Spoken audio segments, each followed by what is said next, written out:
Certainly, Madam Yes. Chairman. I'll just start the recording. Councillor Kellum Cook. Present. Councillor Barry Dobson. Present. Councillor Anna Kelly. Present. Councillor Annie Mason. Present. Councillor Jackie Smith. Present. Adam Stokes. Present. Councillor Paul Wood. Present. Everybody present, Madam Chairman. Fine. Have we got any apologies for absence? Councillor Rosemary Trollope-Bellew sends her apologies. She's not actually on the committee, but she was intending on joining. Right, thanks. Item 2 then, disclosure of interests. Has anybody got any disclosures that they wish to give now, or can always give it in the various breaks if you decide that you have got something? Okay, we'll move on then to item 3, an update on the actions for the previous meetings. Now we've got quite 4 meetings that we need to deal with. I assume that we'll take those separately. Are you in agreement with that? Yes, agree with you, Chairman.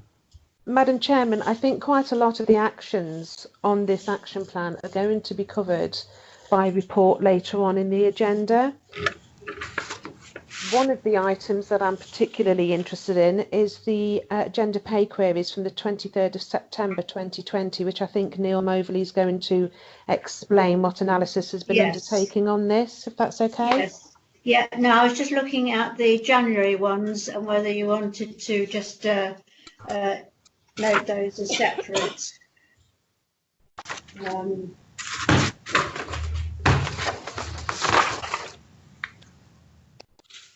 Particularly as we've got them on separate items.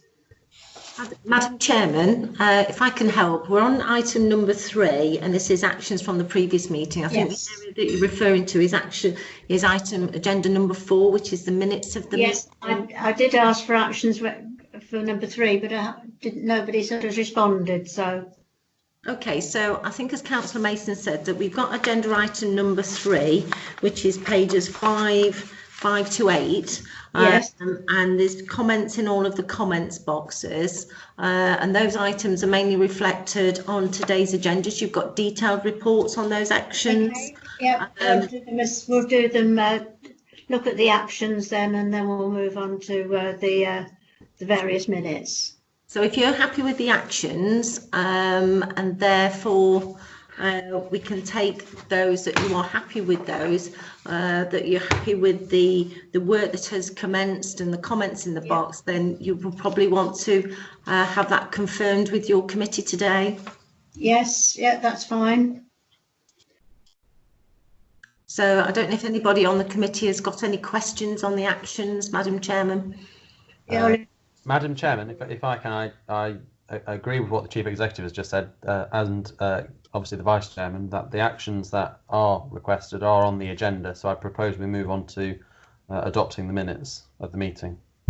Yep.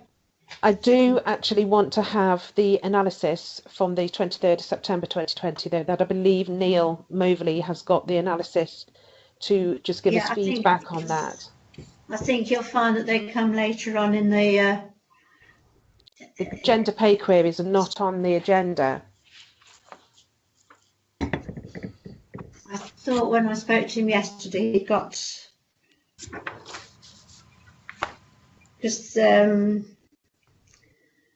think if Madam Chairman, if I may, if we can just get an update from Neil Moverley with regards to the specific queries from the minutes on the 23rd of September before we then move on to agenda item 4, if that's okay. Yep, that's yes. And can I just ask all committee members to put their cameras on, please, and then ask Neil Moverley to explain what analysis has been undertaken on those gender pay queries. Yes. Thank you. Neil, are you with us? Neil, I've unmuted you. Thank you very much. I was just about to press that. Thank you. Apologies for muting myself there. Yes, I'm more than happy to give those more information regarding the gender pay gap. The gender pay gap we'll have a report in the May Employment Committee, so it is the only item in the action notes that aren't covered in later reports today. There was a specific question that we were asked to provide more information on, and this is relating to the information that we provide to central government around 4 bands that the council is split into. So I will just give a brief summary of how that works. So the way that we represent the quartile equations is we take the total number of staff within the organisation and divide them by 4. Depending on how many new starters and leavers we have in that year, this will change who appears in each quartile each year. So Band A was for lowest quarter of the paid organisation, and Band D being the highest paid quarter of the organisation. In 2018, we had 96 new starters and 124 leavers, meaning a reduction in staff of 28. And in 2019, we had 130 new starters and 97 leavers, meaning an increase in staff of 33. So due to the changes in the numbers of staff, this meant that the people who would fit in to the different quarters or the different bands would change, and the pay salaries with that. In 2019, in particular, there was a large influx of waste operatives who are in general lower paid and fit into Band A and are male, meaning the percentage of males would increase in Band A in 2019. We also had a change in heads of service, where a number of females replaced males within there, and that created a knock-on effect within the bands for them. So changes in the makeup and higher bands can change who occurs within the lower bands from there. There was also a housing restructure, and a number of the staff that left there were female. They were primarily in bands B and C, which meant that there was also a change in how the quartiles were made up. Therefore, females who were originally in Band A in 2018 would have been pulled up into the higher bands of B and C. So what we're trying to say from there is that principally the changes in the amount of males increasing in the lower bands was down to the numbers of starters that we had within the street scene department in that year, but also primarily linked into changes of heads of service and also into a housing restructure. What we found the following year is that corrected itself and returned to a similar percentage that we saw in 2018. So if there are any questions, I'd be happy to take those.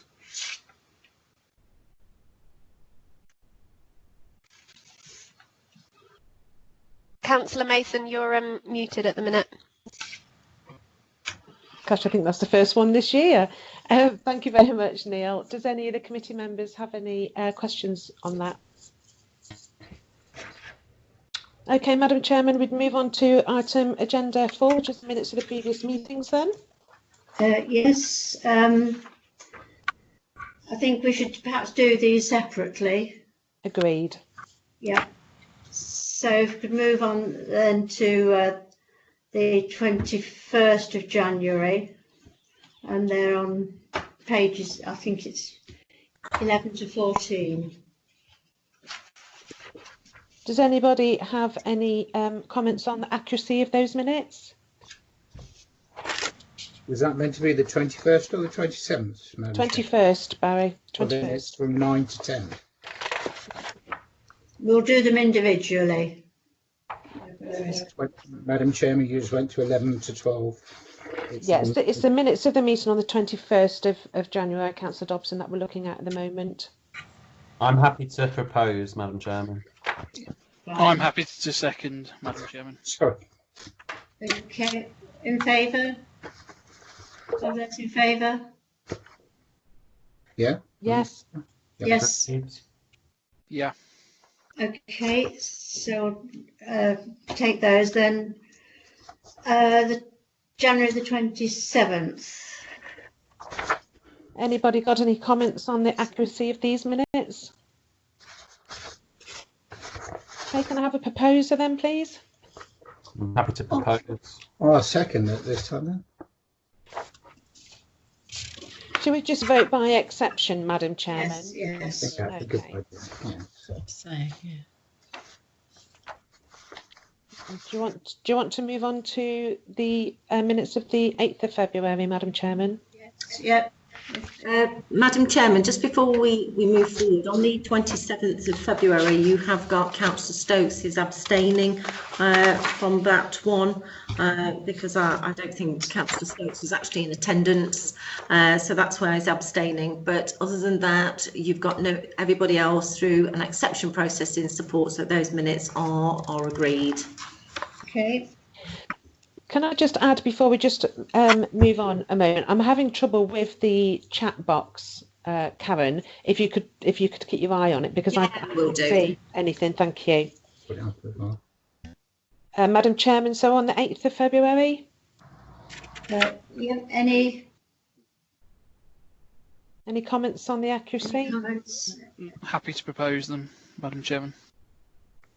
Seconder? We have a seconder? I'm happy to second. Fine. So if we're voting by exception, I haven't got anybody in the chat box, so that's a unanimous approval of the minutes of the 8th of February.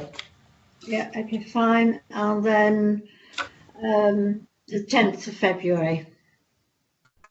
Is there any comments on the accuracy of these minutes? No, happy to propose again, Madam Chairman. Happy to second, Madam Chairman. Fine, thank you. And again, same. Yeah, voting by exception. Yeah. We've got no comments in the chat box, so they are approved, Madam Chairman, unanimously. Fine, thanks very much. Agenda item 5, health and wellbeing survey. Who's looking? I'll start, Madam Chairman, and then I'll hand over if that's okay. Yeah, that's fine. Okay, well, thank you. Thank you, nice to see you all. So obviously, the health and wellbeing, so obviously with our office staff continuing to work from home and the introduction of a new lockdown at the end of 2020, as a council, we recognise the importance of capturing up-to-date information on how employees were coping and to also develop an action plan based upon those results. So we did conduct what's called a pulse survey, which commenced on the 26th of January, which focused on their individual health and wellbeing. And I know Councillor Mason's also been involved in this in other terms with mental health as well. So the purpose of the survey was to identify our employees' wellbeing and mental health at a specific moment in time and to gather information on what the support the council could provide to improve employee health and wellbeing. And incredibly, over 230 employees participated in the survey, which is a really positive number actually for survey returns. The results have been analysed and an action plan has been developed and delivery of that support has now begun.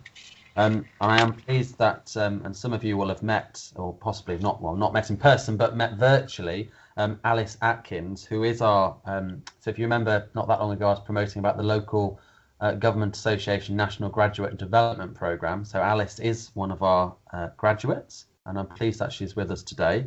And I know Alice is going to be presenting the findings of the survey and the action plan that has been developed. So firstly, welcome Alice, and I'm sure all the members will be very friendly, and we look forward to your report. Yeah. Thank you, Councillor Cook. I was going to introduce Alice and for a report, but you've actually covered everything I was going to say with there. So what Alice is going to do is to try and share a copy of the presentation onto the screens, so that she will be able to talk you through it and the action plan as well, and obviously we'll be able to take any questions at the end. So I will step back out in this case and let Alice take over. Thank you very much. Thank you.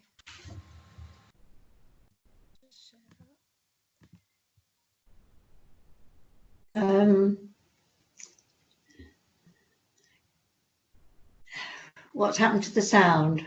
You just bear with us a second, Jackie. Okay. Alice, just getting the presentation. Can everyone see that? No. Not yet. Can't see anything yet. Oh, here we go. It does take a while to load. Can I fill in a gap by asking the question, was it 100% taking part, and does that include Karen? Thank you, Councillor Kelly. As Councillor Cook has just mentioned, we had about I think off the top of my head, we just referred to it there, about 230 responses to the survey. This is the third one that we've taken within the year as well. So we've got some trend analysis, which is Alice has been looking at. So probably of office-based home working, about 50% of employees, which is really quite positive. And yes, I did also respond as well. And I always take part in our responses from our staff surveys to our pulses, because my mental health, of course, is always an interesting one. If anybody got into my head as well, so yes, no, I actively take part. Cheers, thank you for that. Is the slide showing now? Yes. Okay, brilliant. So I'll briefly go over the survey results and then focus on our responses to them. We had, as Councillor Cook said, we had 232 responses to the survey with a 100% survey completion rate. The purpose of the survey was to get an update on staff mental health following the additional lockdowns and working from home, and to understand what staff want from Wellbeing to inform any plans made. The percentage of staff who rated their mental health as poor rose from 9% to 21% when comparing these results to the summer mental health pulse survey that was sent out. Sorry, Alice. Sorry to pain. Can you, for some reason, when you go to share this, when you go to press present, it doesn't show up. Can you? That's it. I can see it now. I think it's probably just worth just clicking onto the slides instead of doing it as a proper slideshow, if that's all right. Oh yeah, that's fine. Is that better now? Just like that? I can see that now. Yeah. Okay, great. Sorry about that. So the percentage who rated their mental health as very poor rose from 1% to 4%. We did expect this rise due to the context of additional lockdowns. There was a varied response rate when asked about working from home. Most staff said that they were either struggling a bit or not struggling, and in this case, either preferred working from home or would like a mix of home and office. 18% of staff said they didn't know where to go to get support for their mental health and well-being. 60% of staff said they felt the council provides enough support for their mental well-being, and 57% said they felt the council provides enough support for their physical well-being. There were also some other comments alongside this. The key comments are included on the slide there. We asked staff what sort of initiatives they wanted provided and what these might look like. Popular initiatives included mindfulness sessions and workshops on mental health. There appears to be a preference for sessions which can be done independently and free to do in people's own time rather than scheduled. Finally, we asked staff what their personal goals were for the next 12 months to get a broad idea of where help is most wanted. There seems to be a focus on fitness, diet, improving work-life balance and mental well-being. So in response to the pulse survey results, HR have organised the following to support staff mental and physical well-being. There was a preference for sessions on mindfulness and mental health, so these have been organised and have begun this week. Staff have been provided with sign-up sheets and take-up is looking fairly positive, although sending a weekly email reminder will help to boost numbers. We have a number of sessions ongoing weekly until May, and if these prove popular, we'll look into extending them, depending on numbers. To raise awareness on existing support for mental health, we are running an employee assistance programme awareness session for staff and managers. I think one's on today actually for employees. A representative from Health Assured is running these this week and will be giving an overview of the programme and its benefits, as well as taking any questions staff might have. In terms of social events, these haven't been successful in the past, so we are looking to encourage these rather than put them on formally. Some staff have actually already started virtual social groups based on shared interest to help with the isolation and lack of social contact that comes with working from home. The STEPS challenge will be running again to support fitness goals, as it was popular last year. A lot of staff expressed they had fitness goals. We're waiting for weather to improve, so it's likely to happen again in May as it did last year. GP-led virtual workshops on diet, weight loss and quitting smoking have been organised by an independent wellbeing provider. These are called health shots. Myself and Head of Organisation Development, Elaine Pepper, met with this provider and their sessions look really engaging, so we're looking forward to putting those on in April and May. Some comments expressed a concern that some managers have not done enough to support wellbeing. Head of OD, Elaine Pepper, will be doing some further work with the senior team around this. all virtual workshops are also, that are being offered by Health Assured are also being run separately for managers to help them support their own mental health, as well as helping them to support their teams.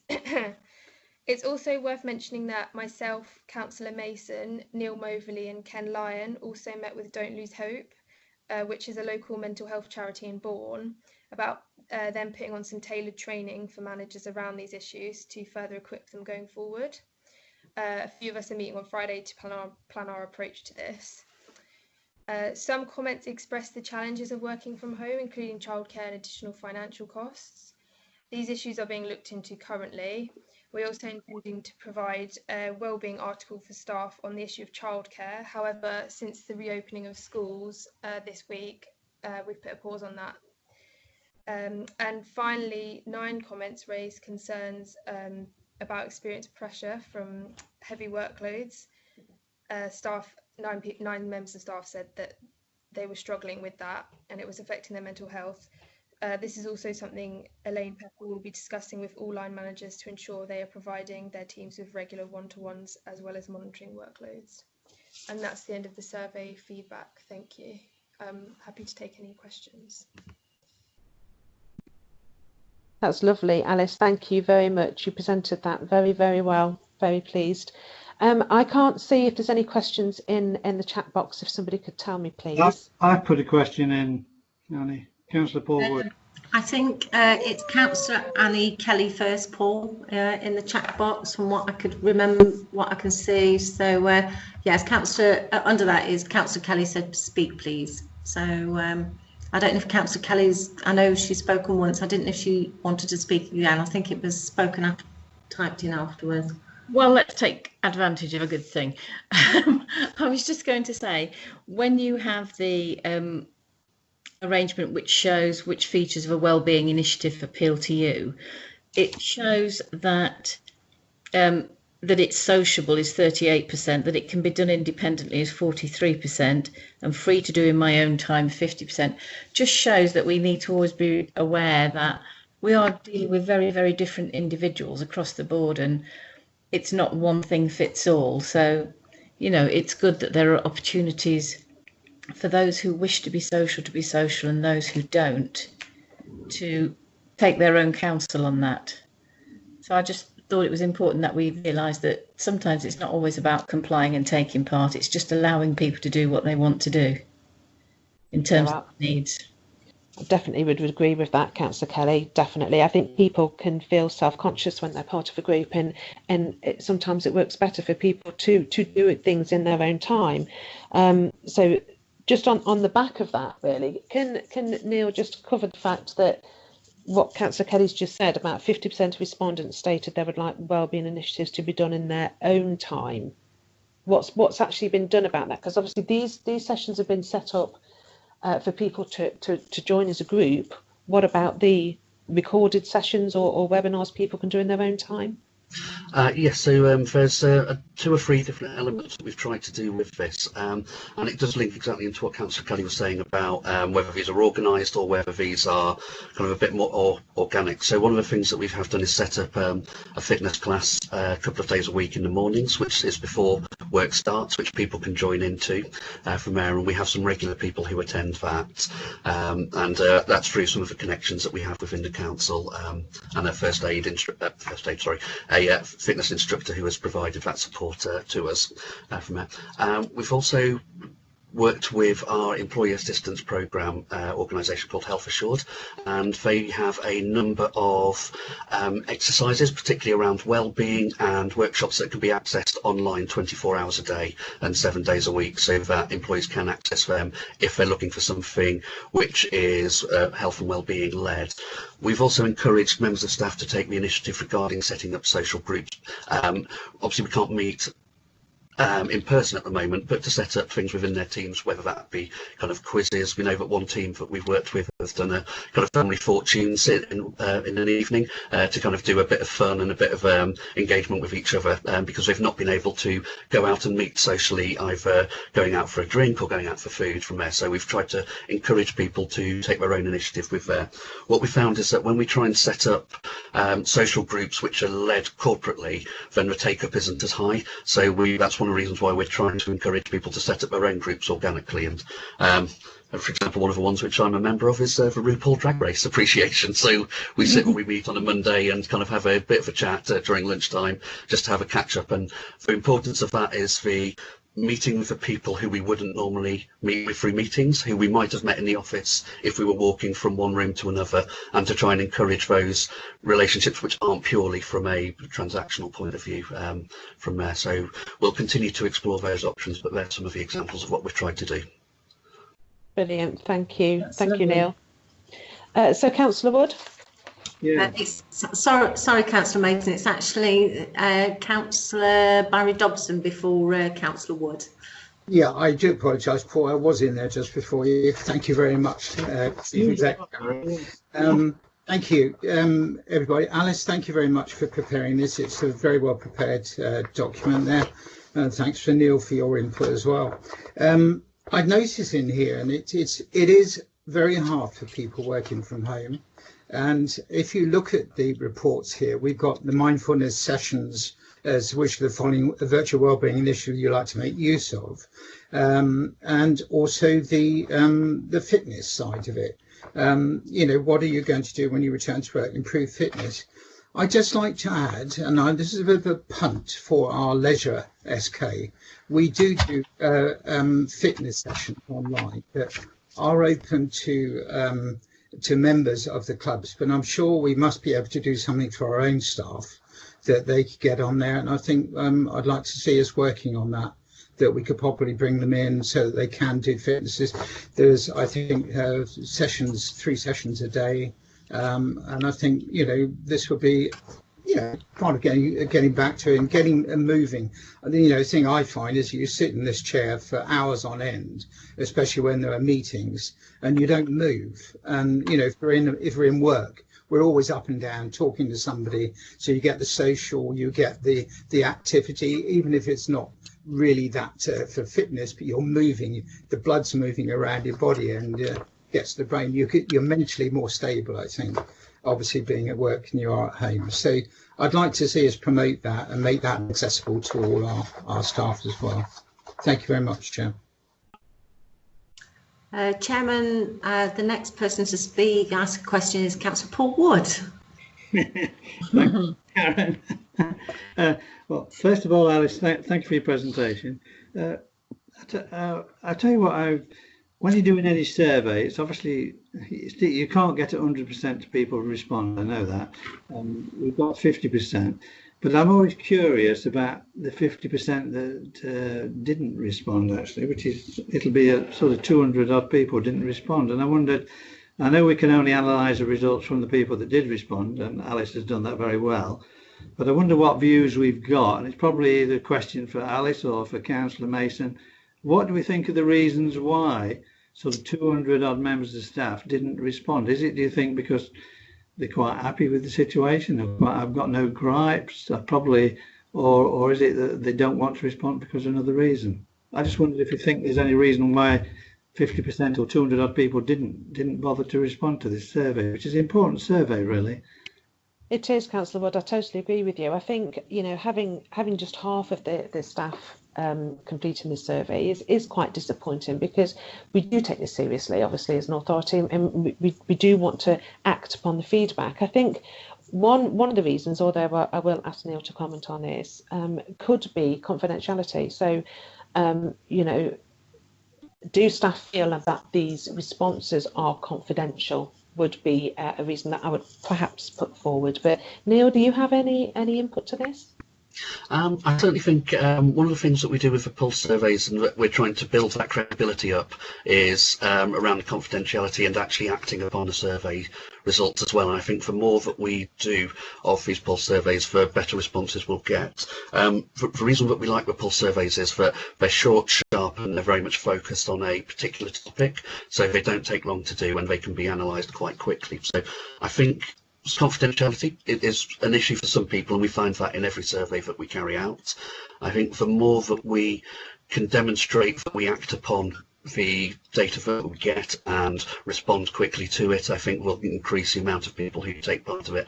And I think as well there's some people who don't feel comfortable completing surveys. I think it's I can't think of a better way of putting it, I'm afraid, than that, but they are happy to come into work, they just want to get on with work and then keep it very separate to their lives. So I think one of the things we're trying to do in the background is this training with managers, and particularly the line managers, so the team leaders, so that we can give them the skills to identify where there are potential areas of concern with people who might not like speaking up, and be able to have a private conversation with them, or to direct them to a mental health first aider to be able to support. So I think one of the things that we're trying to do is not just ignore the people who haven't replied to the survey, but think of different ways that we can identify where people might be struggling and set those up. And I certainly think the work we'll be doing with Don't Lose Hope will help us with that.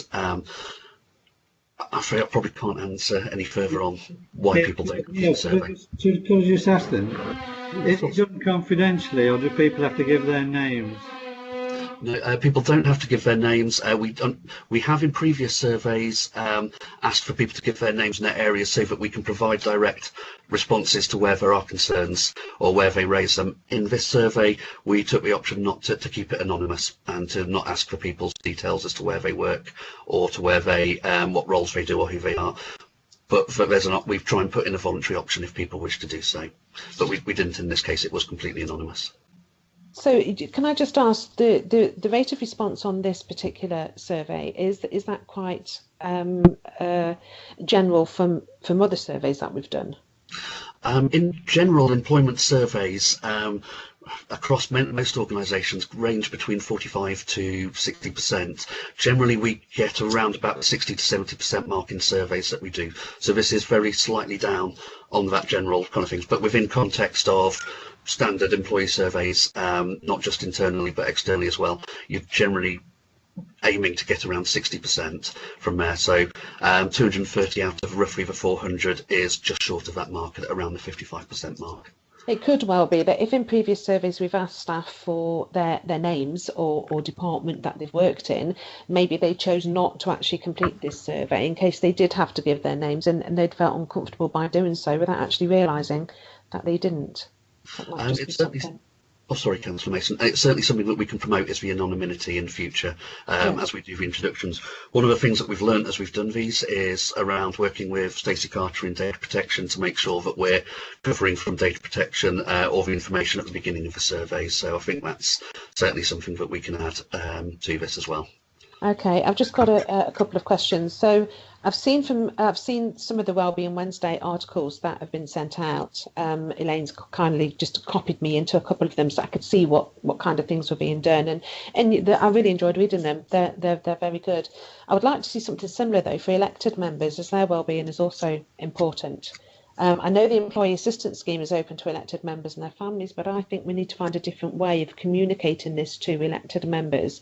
And I don't know whether it's worth actually considering the things that we're doing with the staff, with the fitness classes and things like that, whether that could actually be extended to elected members, because they're as important as well. If we can give that some consideration, please. And my other question is, do we have statistics to show how often the mental health first aiders have been contacted on a quarterly basis? Yes, we do, Councillor Mason. What we do, we have a open. We have to be very careful about confidentiality and names of people who contact. So, from a corporate point of view, we don't know who contacts, and we don't know the reasons why they contact. But we do ask our mental health first aiders to keep a shared spreadsheet up to date, so that we can see how many people, and we do that on a monthly basis. We have seen an increase over December and January, and then that decreased in February. I would say that's largely similar to most years. Is December and January can be very difficult times for people in general there, and I think certainly with the lockdown and isolation that would have had an impact as well on those figures. But yes, it's something we do regularly record. Okay, lovely. Sorry, Karen, were you going to say something? Yeah, I was just going to say that would probably be another good statistic to put on the HR dashboard around number of contacts and repeat contacts maybe to the mental health leaders in our organisation, so we're actually tracking just to see that the right level of support is there for them. So another statistics that we can put onto the dashboard. Yeah, I think that's a good idea. Who else do we have to speak, Karen? Sorry. Right. The next, although we've got Councillor Breeder Griffin, our chairman, on, she's not a member of the committee, so I'm going to go to committee members first, and it's Councillor Adam Stokes as a committee member. Yes, thank you. On the sheet, the blue sheet, or where you said we did, there is a lot of figures on there, but there's two lacking figures. I mean, the homeschooling probably has now changed because of the route map out and most are back at school. But it says a number of comments highlighted the issue of additional financial costs of working from home. What percentage or what number actually did? Because putting a number of comments, it could be 1, it could be 2, it could be 3. I'm just intrigued by that. Thank you. Yes, thank you, Councillor Stokes. I'll just turn it into a percentage. It was 1% of the comments were on financial information from there. Again, what we don't know is the 50% or 45% who didn't respond to the survey, but within the survey, 2 people. Should note there wasn't a particular question about financial comments, but that was linked into an open question about mental health wellbeing. Thank you. Thank you, Adam. I think if I can also come in on that one, we know as directors of the organisation, we are hearing it through our team meetings as well about the financial hardship that certain teams or certain members of teams are struggling with. That is why, we thought it was appropriate to put, that phrasing in there. So I've got Councillor Callum Cook. Madam Chairman, I'm happy for the council chairman to go before me because she did indicate before me. Sorry, Councillor Cook, we normally take questions from members of the committee and then go to non-members of the committee. No, I appreciate that. It's just because I've indicated last, and I'm just saying I'm happy to offer it up to Councillor Breeder Griffin should she be before me. Councillor Griffin, did you want to ask your question? Thank you very much. I was going to ask, will we actually have a copy of what has been done by Alice? Will we each receive a copy so we can see that? And also, we've all said, we don't want to perhaps put our name on things and what have you, but have we really thought that maybe that we don't want to fill something in because it means that we are actually saying, yes, I do need help, I don't know what I'm doing, I would like to. They actually think that, right, there might be a problem. Probably not filling a survey in means, well, that's all right, I haven't got an issue, I don't need to get it sorted. There is the other side of the coin. Thank you very much. I'm happy to respond to that, Chairman, if that's okay. With the first question, yes, the presentation is part of the agenda pack, but we can also send it out if requested. And if you'd like a copy, Councillor Griffin, we can arrange for that to be sent to you. Regarding, I think you make a very valid point of people actually recognising themselves when they have a concern, because sometimes it can be too late before that self-recognisation from that. And I think part of that is why it's so keen and for VR training that Councillor Mason has been keen for us to look at, in particular focusing upon line managers, but also for employees in general, to try and help us to identify when somebody may not be acting themselves, and to pick up upon that and to just have a friendly, informal conversation to try and point towards the right direction. We can't force help upon people, but we can make it available and direct people to where that is available, and to try and give our members of staff the tools to be able to identify that. And I think that training with Don't Lose Hope, it was generally a really positive meeting that we had, and I was really impressed with the level of training and knowledge that they have, and I think they'll be a big asset to us in our mental health support. Okay, Councillor Cook. Thank you. I think it was really just to expand on what Councillor Mason was saying, and also to agree with her about an offer towards elected members. I think particularly over the last 12 months, I think we've all noticed a change in certain, and I think we've all probably struggled at certain times of the last year with lockdown and with, how it's impacted on all of us and on our families. And I think if we can do something targeted at members as well, because, I think, I won't bring into it, but, I'm sure most of us or some of us watch the Meghan and Harry side, and you know what, yeah, we might not be members of staff, but we are members of this council and we are a part of the council. So I think we do need to offer something to elected members to support us, because I think we've all noticed some of our colleagues struggle in the last year. So anything we can do to support them moving forward would be really positive, actually. I definitely agree, Councillor Cook there, definitely. Is there any other speakers, Karen? No, none, Councillor Mason. Okay, Madam Chairman, I think all this report is doing is asking the committee to note its findings, so I don't believe there are votes needed if we want to move on to agenda item 6.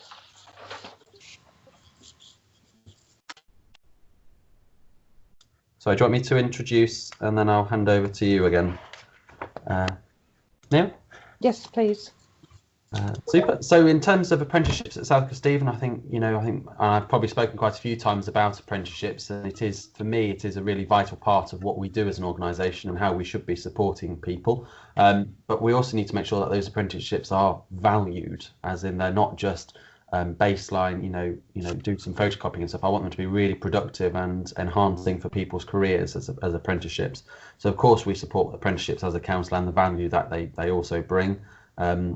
Obviously, we've currently got 16 apprentices with a further 4 being recruited to. And the apprenticeships are designed to support the learning development of existing staff and to provide opportunities for residents in the district to join the council to gain that valuable vocational training whilst in a paid role. And obviously, our HR team continue to work with managers and training providers across the organisation to identify new opportunities for apprenticeships within the council. I know that's something I think we're all keen on doing and continuing to enhance. And also, it's not just apprenticeships at the age of 16, 18, it's also apprenticeships at different age groups in the organisation as well. But Neil, I know you've got further detail, and I know you've got the report to run us through. Thank you, Councillor Cook. Much appreciated.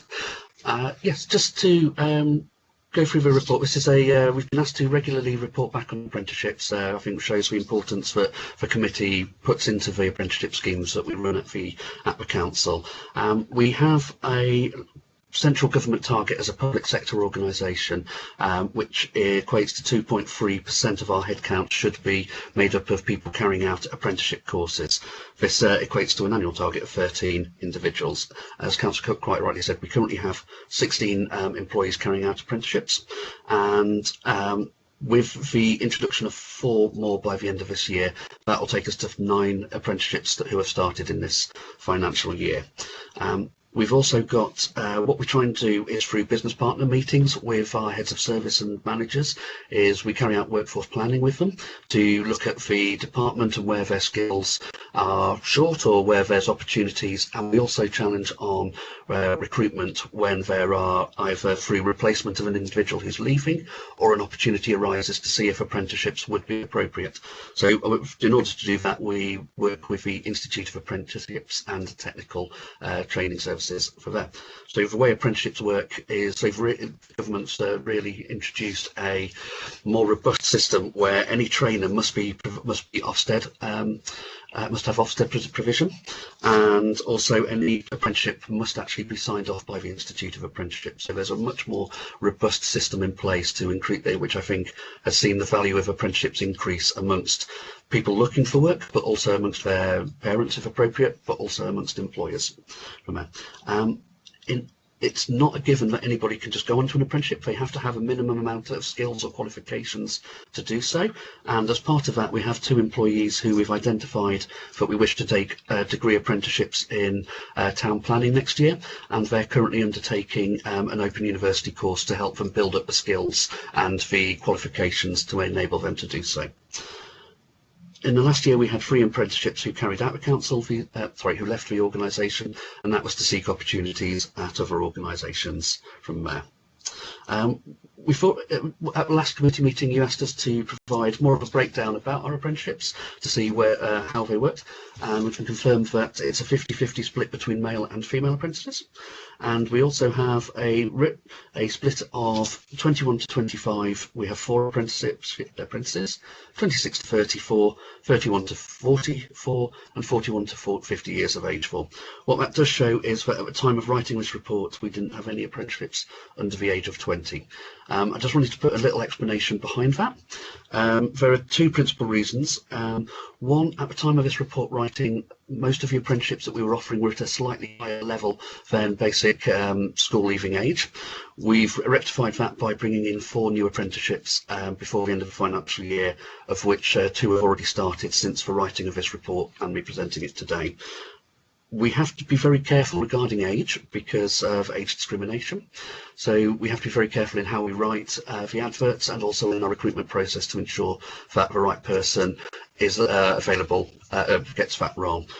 So with these statistics, we'll have now gone up to 6 apprenticeships between 21 and 25. Regarding where our apprenticeships are based, we can see the 2 major areas are within the planning function and within the waste area as well. Within planning, this has deliberately been part of the Grow Your Own piece of work that we've been doing over the last 5 years, and last 3 years I should say. And part of this is we've been bringing in apprenticeships at a administration level, and then they've been moving on to higher roles within the organisation. So currently we have 2 apprenticeships undertaking an apprentice degree in town planning, one of which started off as an apprentice doing an admin role 3 years ago for us, and it's something we work really closely with in planning to create that route where somebody can start off doing an administrative role and gain a career with us as a part of the organisation. In waste, this was identified partly through the staff survey of saying that they didn't feel that there was career opportunities to progress from being a loader or operative. So part of what we've done here is work with the loader operators to present free HGV apprenticeships during the year, and that's been really successful. It's helped us in a difficult to recruit market. There are less HGV drivers than there are roles out there at the moment, so by training our own staff we don't have to wait to the end of that year, first year of training. As soon as they have their CPC training, which is the certificate you need to be able to drive heavy goods vehicles, they're able to start on our training programme internally as well. So we're also looking at doing another 3 to 4 opportunities for our loader operative roles to move into HGV driving again this year.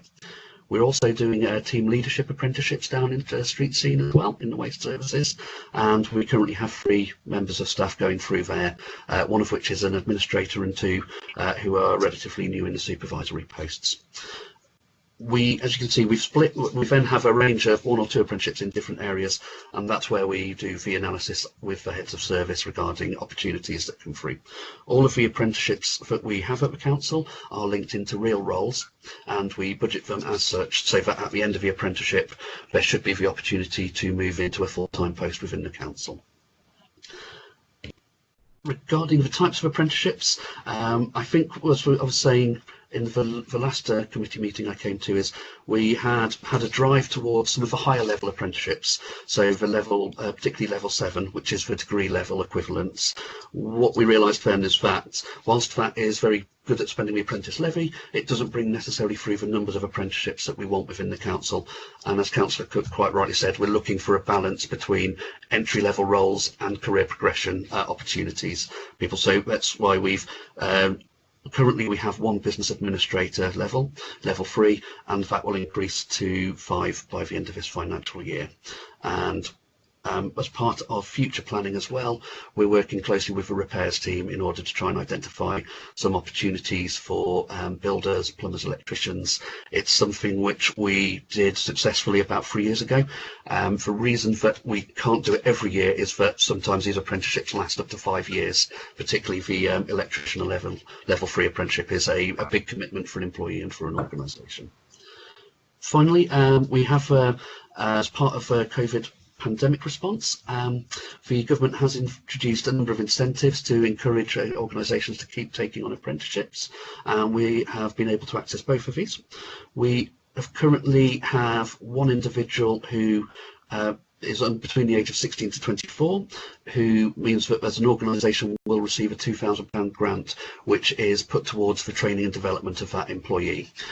We have 2 more 16 to 24-year-olds who've joined since the writing of this report, and we have 2 more recruitment in the pipeline as well from there. So it's been really effective, enabling us to provide some extra training support while people are working from home. I think that's one of the things that I've been really pleased with the line managers of the apprenticeships. We did fear that apprenticeships, it's going to be very difficult to start in a pandemic because they're not getting that kind of instinctive support that they get when sat alongside anybody, but through setting up coaches and induction programs for the apprenticeships, it seems to be working successfully from there. And finally, just before moving on to the final items, we've already met Alice Atkins today, and this was something which the leader was particularly keen on us as an organisation looking into, was the National Graduate Development Programme, and yeah, we're really pleased with how that's gone to date. Alice joined us in October, I believe, and has already made a large impact in several areas, including the mental health and wellbeing, working on a constitution project plan, and also supporting the elections. So we're again really pleased as how that's started. There are 2 things for the committee that I would ask you to consider as part of this report. One of which there has been changes to how, as an organisation, we can use our apprenticeship levy. This is a pot of money which is set aside from each month in order to fund apprenticeship training and can only be used for apprenticeship training. But one thing that we are able to do is to use something called a supply chain apprenticeship, which means that this isn't actually an apprenticeship itself, but it means that we can distribute a percentage of our apprenticeship levy to help support organisations that we work very closely with. And one of the things we'd be keen to explore is whether we could work with the council-owned companies, Invest SK, Leisure Limited, Leisure SK Limited and Environment SK Limited, to see if there's some apprenticeship funding that we could help them to support. This wouldn't support salaries, but would be purely to provide apprenticeships, the apprenticeship training. And finally, we've been working with the University of Lincoln for a number of years now regarding management training. In particular, we've looked at previously a Masters in Science for Strategic Leadership. This has changed, and we were working quite closely with the Director of Partnerships at the University of Lincoln to see what this is going to look like in the future. We'll be meeting with them again in about a month's time to get an understanding of how a degree or a master's apprenticeship might look like, and it's something which we're interested in exploring, but would appreciate your views. And also we have to be very mindful here that it's not putting all our eggs into one basket, but that it's part of a range of apprenticeships, particularly around those operational side of training and support from there. I think that covers the report. If you have any questions, I'll of course be happy to try and take them. Thank you, Neil. That was really good presentation. Really pleased to see the breakdown by gender is equal, and it's reassuring to see the age range is quite diverse as well. The Graduate Development Programme, I've had the great pleasure of working with Alice Atkins. She's supported me on some of the work that I'm doing in my portfolio, and she's made a great impact actually. I'm really proud of her. With regards to the supply chain apprenticeship, so do we have any apprentices with the council-owned companies at the moment? I mean, I think there are definitely potential opportunities, and be happy to support this and welcome further analysis. But just a query. Oh, sorry, I was just checking I was off mute. Apologies, Councillor Mason. No, we currently don't have any apprenticeships. We did have an apprenticeship with Environment SK when we carried out the TUPE transfer. That came to an end, and the apprentice was taken on as a full-time employee. Invest SK had an apprentice who actually transferred over to a role in our housing directorate and has done really well moving to there, and we haven't replaced that with an Invest SK. Leisure SK is somewhere where there have been apprenticeships in the past, but over the last year, I think largely down to the pandemic, there hasn't been any new recruitment, and there hasn't been any recruitment around the apprenticeships, but a number of the staff have gone through apprenticeships from there. So currently there aren't any apprenticeships within the council-owned companies, but there have been historically. Yeah, I would support definitely further analysis on that. And I think the HR team continuing to engage with the University of Lincoln around the strategic leadership apprentices. I think it's really important that we continue to have those discussions. You know, ensuring our senior management teams equipped with the skills that they need to develop them further, I think is really important. If we go to Karen for the questions in the box next. Thank you, Councillor Mason. I've got two members of the committee first before I've got a question from a non-committee member. So it's Councillor Wood first. Yeah, thank you. This time. Thank you, Karen. It was just apprenticeships. I did type it in really. The classification of apprenticeships. I mean, I think I know what we mean by apprenticeships. It's not just trade apprenticeships; it's professional apprenticeships. So it could be somebody training to be a chartered accountant or a chartered town planner or a chartered surveyor or something like that. We include them as well. And there's no age limit. Apprenticeships can be any age, I presume. But could Neil sort of explain that? Am I right? Is apprenticeship, does it cover right from trades, admin, training to be an admin, and apprenticeships in there right up to professional and everybody at that level? Yes, Councillor Wood, you're absolutely correct. It was something which has traditionally been very trade-based and trade-orientated, but over the last year we've seen last 5 years, we've seen a significant shift towards apprenticeship supporting continuous professional development, and in particularly for chartered planners, chartered accountants. A lot of higher education providers and private training providers have seen this as an opportunity to adapt perhaps degrees that they already run, but to make them more user-friendly to employers from that. So just to give you an idea, for an apprenticeship, part of the agreement is that 20% of an employee's time is given to the apprenticeship training, and that's done through a mixture of, well, it was previously face-to-face online training, but also internal training counts towards that 20% as well. But so, for example, an electrician would get a mixture of face-to-face training and also training from ourselves internally. For a accountancy taxation, we currently have one individual going through chartered management accountancy. They'll get that experience through the apprenticeship training that would be very similar or comparable to going through a degree, but it means that we can use our apprenticeship levy to robustly support our learning and development budget. So we work very closely with the learning and development team on that. Okay, thanks. That's why I asked the question, because traditionally I associate apprenticeships as trade apprenticeships. But I want to make the point it is wider than that. It covers everybody. But thank you. That's fine. Yes, if I could just add something to that. It even now covers the lawyers right up to the very senior level of the legal profession. So it is definitely open to everybody. And I think it is a very good scheme. And I really hope we can get it moving and get perhaps some more use of the facilities next door to the Savoy, the cinema. So if we, I think at the moment, do we have any? This is really for Neil. Do we have any opportunities, or do we use the facilities there for part-time teaching or training, or for any of the apprentices and the work that they do?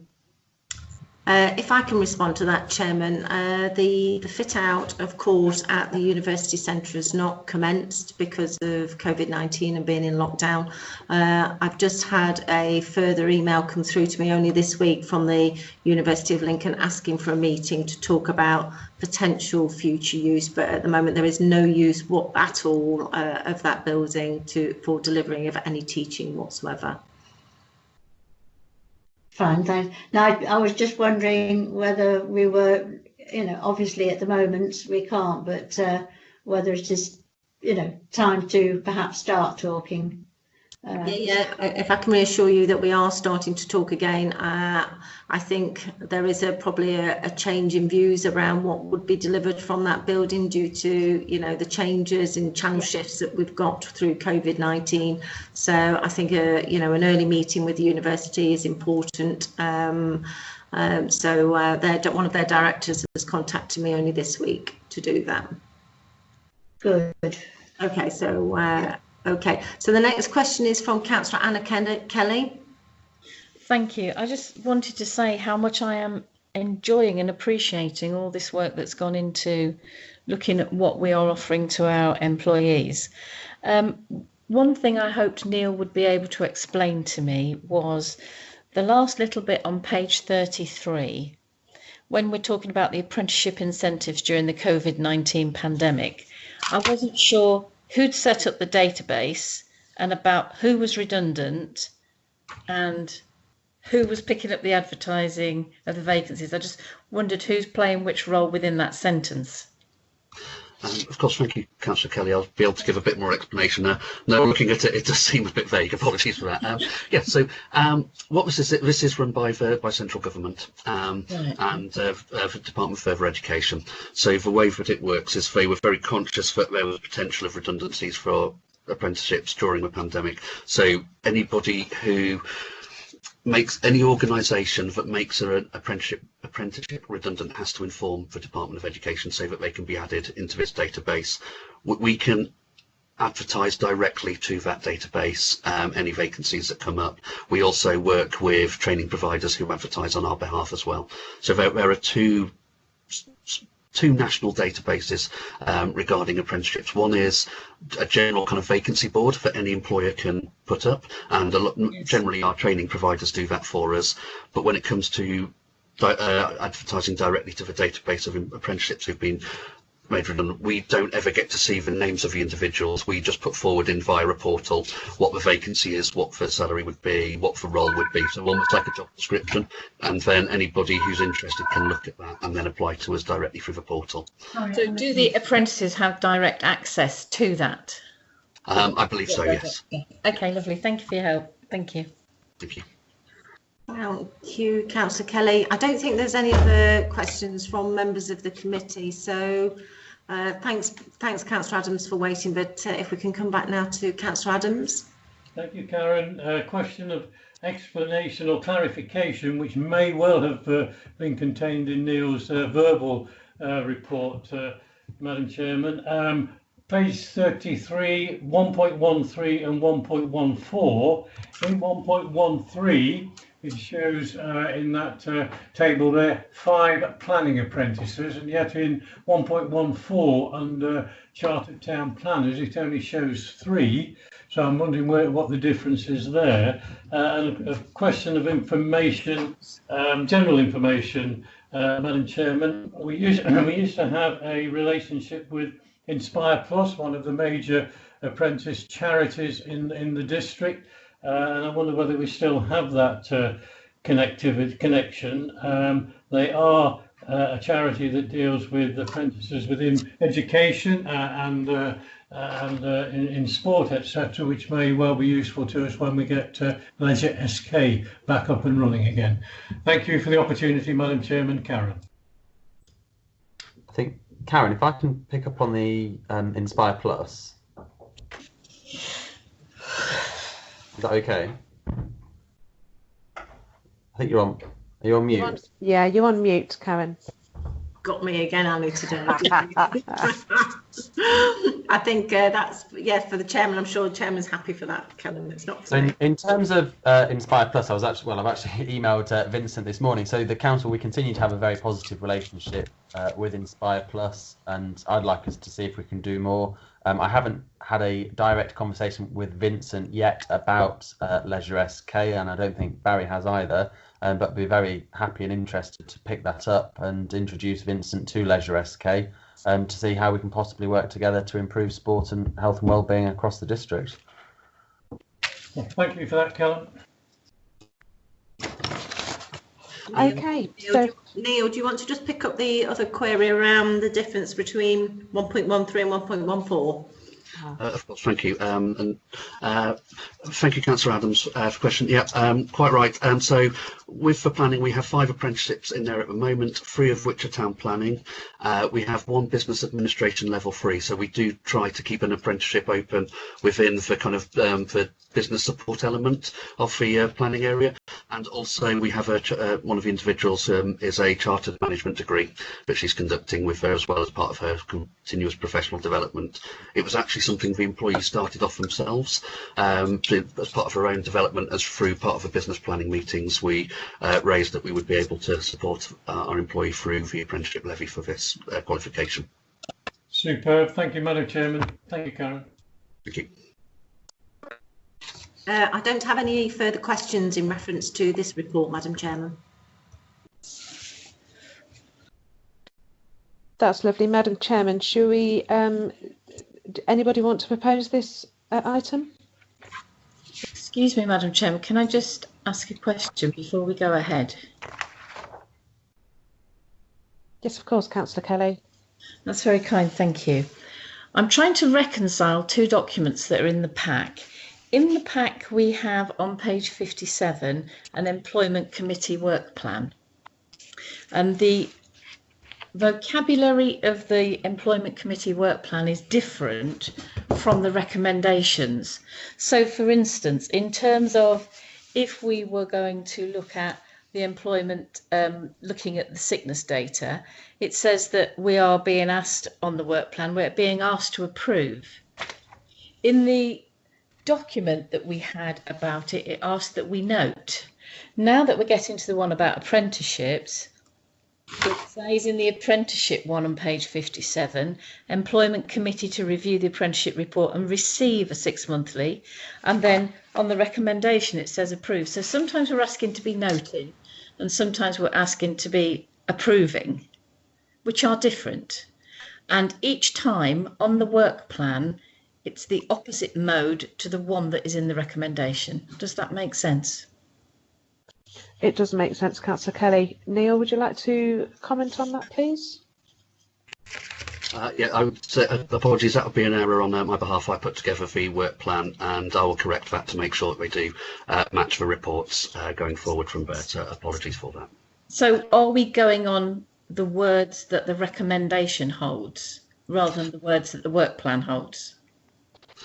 That would be my view. Would be that the reports are the recommendations that we would be asking for. So I would ask that if we were to use for wording within the reports rather than the work plan, and I will correct the work plan and make sure that's up to date. I just thought it'd be better that we all knew what we were doing. Cheers, thank you. Okay, if there's no other comments, can I have a proposer, please? Councillor Mason, I think the monitoring officer's just indicated. Thank you. Good morning, members. Thank you for just letting me come in. Just if I can help clarify on Councillor Kelly's point. What we try to do in a work plan is not to set out the actual specifics of decisions that you may or may not take. We've got a column, and I've just spotted that the spelling is right. It should be outcomes sought, SOUGHT, of course. That's where members have indicated what outcomes you would want from some of these agenda items. And as those reports develop, we will hone in and fine-tune recommendations. So in terms of what decisions you're being asked to make, your primary focus should always be on the recommendations in the committee reports, and your work programme is almost like your guide as to what you've asked for and the outcomes you have sought to achieve for the committee. So I hope that distinction helps, but I completely take Councillor Kelly's point that it's not helpful that it's as detailed in the work plan, but it's not consistent. So we'll work on this work programme and perhaps keep it so that it's a bit more generic in terms of the outcomes you are seeking, and then when we come to finesse reports we can put specific recommendations forward for you. Right, it was just I needed to know which one to go with. Thank you. Lovely. Chairman, you're able to go to the recommendations now. There's no other further comments in the chat box. Right. Yeah, if we'd like to move on to that. So we ask for a proposer? Yeah. Happy to propose, Chairman. Seconder. Seconder. I'm happy to second, Madam Chairman. Okay. And we'll do the... Yep. Good. Vote by exception, Madam Chairman. Yes, yeah. Vote by exception, yeah. Okay. Madam Chairman, there's nothing in the chat box, so therefore you haven't got any abstentions or against, so therefore it's a unanimous decision of the committee. Yep, fine. Okay. Item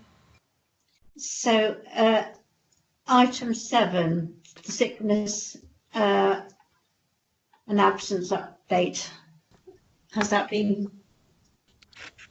So this is the report of Councillor Kenham Cook. I think Jane Jenkinson's presenting it, but did you want to say anything, Councillor Cook? Yes, I'll just say a few words. Thank you. So obviously the report represents the absence statistics for quarters 2 and 3 of 2020-21. Information in the report includes both statistical updates on return to work interview completion rates, absence statistics by area, absence rates caused by cause, and absences analysed by employee demographics, which is one of the things that we all asked for at the last meeting.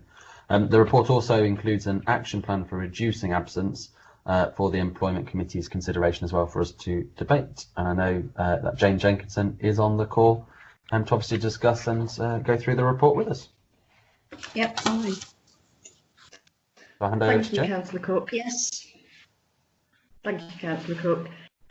The report is presented in the same format as previously. As Councillor Cook referred to, under a range of headings, which also now includes the information on absence by age and gender, which was requested by the Employment Committee. So I won't go through everything in detail, but I'll go through some of the headings and pick out the key points under there, if that's okay.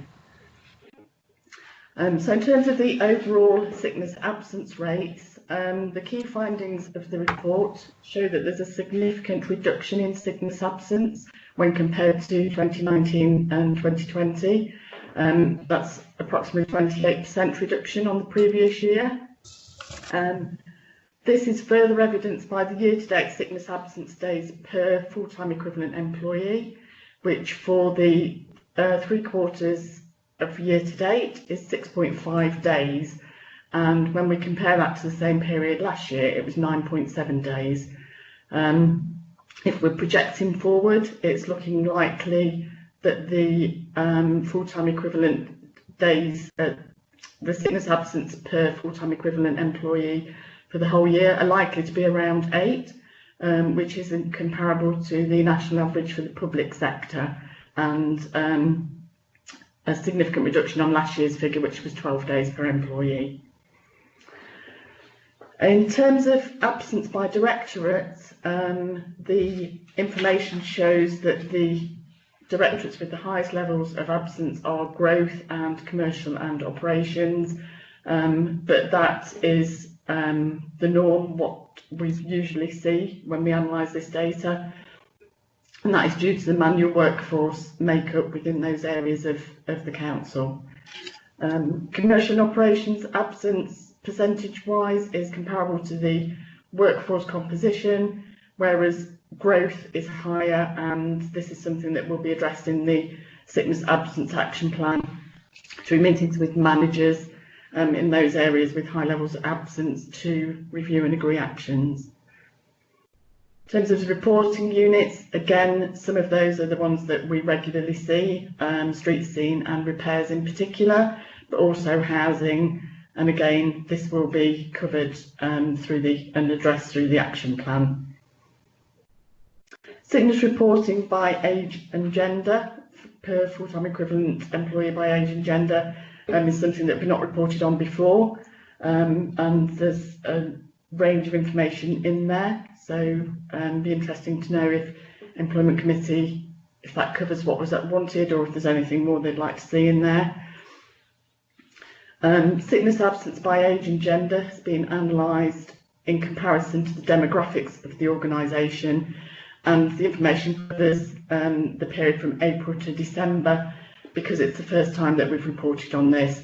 So for future reports, it will be on a quarter-by-quarter basis, in line with all the other information that's being presented. The top reasons for absence by gender are stomach, digestion, stress, eye ear, nose, dental and other musculoskeletal, and future reports will compare the same period with the previous year. For example, Q4 absence reasons by gender will directly correlate to sickness by reason information. Moving on to sickness by reason, this shows that sickness for stress, depression and mental health and musculoskeletals are high, and there are recommendations in the action plan for interventions to potentially reduce these absences. Information about sickness by reason is also covered under the short-term and long-term absence headings, which are included in the report. The long-term ratio for the split between long-term and short-term absence, the ratio is 75% long-term and 25% short-term. And previous research done by the CIPD does suggest that long-term absence does make up a significant proportion of absence, usually in excess of about 60% long-term and 40% short-term. Also got information on return to work interviews, and at the time that the report was compiled, 8 return to work interviews had not been completed for Q3.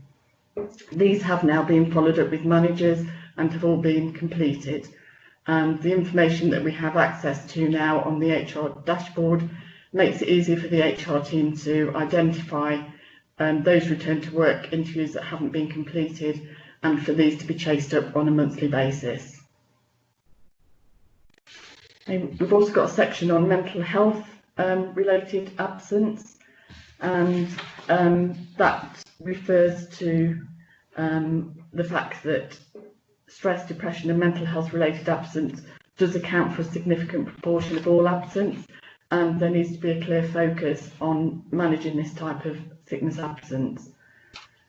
As we've heard earlier in the meeting under the Wellbeing presentation, mental health has been a focus for the Council during the COVID pandemic, and we have the regular Wellbeing Wednesday communications with employees that have been in place, covering a wide range of mental health issues as well as advice on general wellbeing.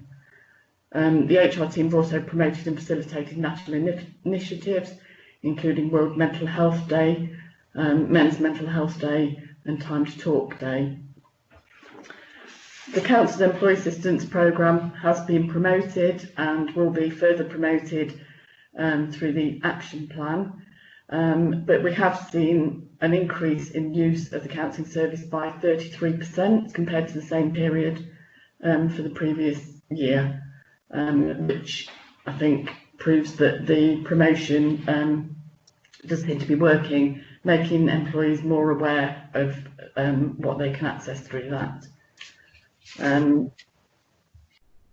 Mental health first aiders continue to receive a small number of referrals each month, and as Neil mentioned previously, that is being monitored, and we'll also be looking at supporting our mental health first aiders and providing them with some refresher training in the coming months. The HR team have also provided one-to-one support to managers on specific cases of mental health related absence, and that's included signposting them to resources that are available. Did you want me to go straight on to the action plan, or did anybody have any questions before we do that? I'm quite happy for you to go on to the action plan, and then we can take questions afterwards, if that's all right with you, Madam Chairman. Yes, I was just going to suggest it. Okay. Thank you. So the HR team were asked to develop an action plan to help reduce sickness absence, and we've done this focusing on 4 key areas. So looking at policy and procedures, interventions to assist mental health related absence, and upskilling of line managers to deal with mental health related absence, and also options for action to limit musculoskeletal absence. So some of the actions that we've included in there monthly absence information provided to senior and team managers with a requirement for them to provide feedback to HR on the management of long-term cases and non-completion of return to work interviews. A reminder to senior and team managers of absence capability within the employee handbook and managers' how-to guides and template letters available to them to help support them in managing absence. Potentially introducing performance indicators for managers in terms of absence levels, but having different targets set relative to the service area, so that we know that street scene and repairs are going to have high levels of absence due to the manual workforce. So it would be expected that they would have a higher sort of tolerance level, a higher level of absence target than some of the other areas that were more office-based work. Also looking at putting on some bespoke absence training management sessions for managers so that they are confident and competent in being able to deal with absence management. Also train managers on absence management on an ad hoc basis as part of the new line manager induction process, and that includes showing them how to use iTrent to enter absence, to complete return to work interviews and anything else absence related in that. In terms of further exploring options and interventions to assist mental health related absence, we're providing some mental health awareness sessions for all employees. As I mentioned, updating training for mental health first aiders so that they've got up-to-date skills to be able to support employees that approach them. Provision of health shots wellbeing sessions, which is something that Alice referred to in her presentation, and they'll be covering a range of topics including personal resilience and Let's Talk Mental Health. Promotion of the Employee Assistance Programme, including webinars to raise awareness, which hopefully will increase the use of the service even more, and signposting individual employees to the Employee Assistance for support and counselling, and also consider funding of additional counselling support where that's needed. The Employee Assistance Programme provides for a set number of sessions of counselling. I believe it's 6 sessions, and there are occasions when somebody might need more than that. So on a case-by-case basis, we'd consider whether we're able to support that. Then in terms of upskilling line managers to be able to deal more effectively with mental health related absence, there are some webinars available for managers to raise awareness of the Council's Employee Assistance Programme, and also compiling a line manager toolkit of mental health resources. For example, Mind supporting line managers' mental health. There are some resources available there. And also the CIPD guide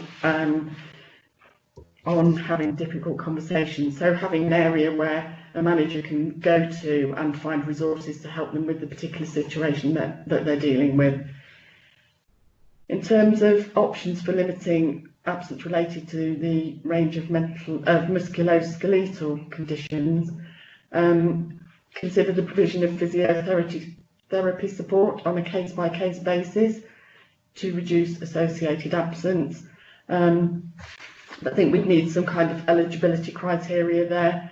For example, that the symptoms and their experience are having an ability on their having an impact on their ability to do the job. And then finally, on the action plan, explore the provision of funding employee health cash plan, which provides contributions towards physiotherapy and osteopath treatments, to see if that would increase access for employees to that sort of support. Thank you. That was all I had to cover. Thank you. Okay. Thank you very much. Thank you, Jane. That was really well presented report. I just got a couple of notes. So I'm pleased to see the overall absence rates have decreased over the reporting period. I'm really pleased the return to work interview statistics have improved. plans to increase this are welcomed, really. We should be consistently achieving 100%, so I am pleased to see that we've got plans in place there.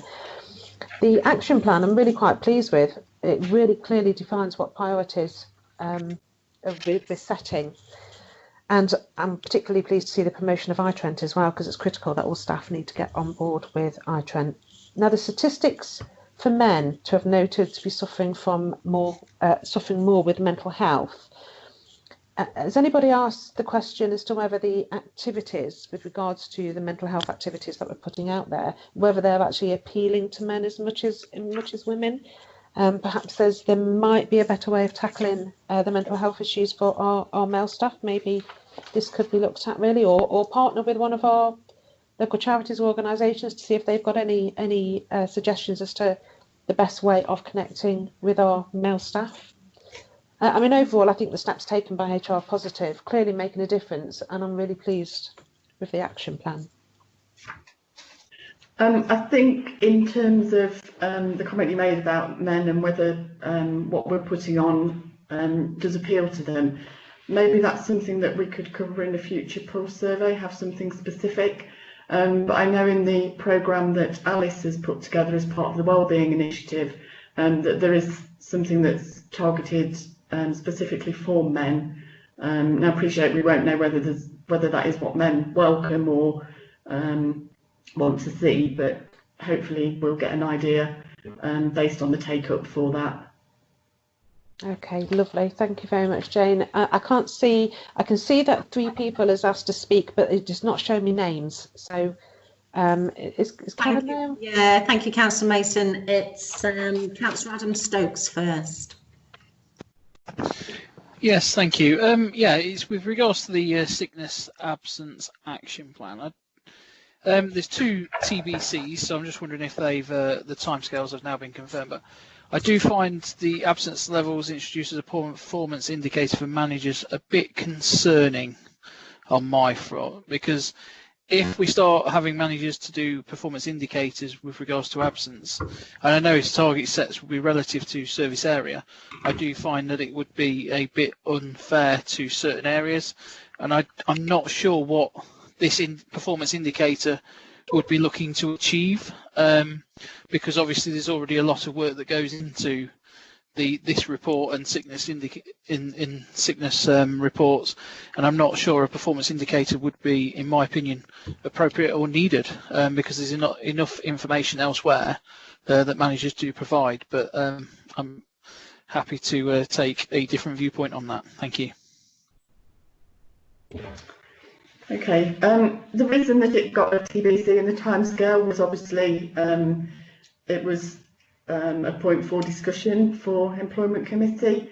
I think the reasoning behind having a target for service areas is to focus their mind on the levels of absence within their service areas and how that compared to national statistics. And I think, as I mentioned, the reason for having probably different targets was that we know that those areas with the manual workforce are going to have significantly higher absence than others. Would it be okay if I was to add to that as well, Madam Chairman? Yes, certainly. Thank you very much. Thank you, Jane. I think that's absolutely spot on. And Councillor Stokes, I think really at this point it's about having a discussion as we're looking at introducing performance management and appraisals across the organisation. We're looking at what other organisations do and how that makes up a manager's targets, for want of a better word for it. I think the second part of it, so it's something which isn't necessarily given, but it's something which we want to be part of the conversation regarding that performance management. Certainly the other element to it as well is what we wish to avoid is for absence being the responsibility purely of HR. We want it to be an accountability within the manager's area as well. We already have those regular discussions with the managers, but it's something which it won't. In fact, we just wanted to put forward as something that we can put inside of a appraisal process for there. It's something which I have seen at other organisations. It certainly does focus managers on the absence, perhaps a bit more, particularly regarding the long-term absences. As we've seen in the statistics, the long-term absences make up quite a large part of the absence statistics, and it can unfortunately be very easy to drift with that and not deal with individuals at a timely basis. So part of what we want to do is make sure that from a HR point of view, we're working with managers to make sure long-term absence doesn't last, can be ended quicker, but also just having that focus for the manager as well, so that they're aware of it from there. So I absolutely understand your point of view of that. We have to be careful that the appraisal systems are managing the right things, but that's one of the two reasons why we've been looking at introducing it into the conversation around that. But so happy to certainly take on board the comments that you've raised. Thank you.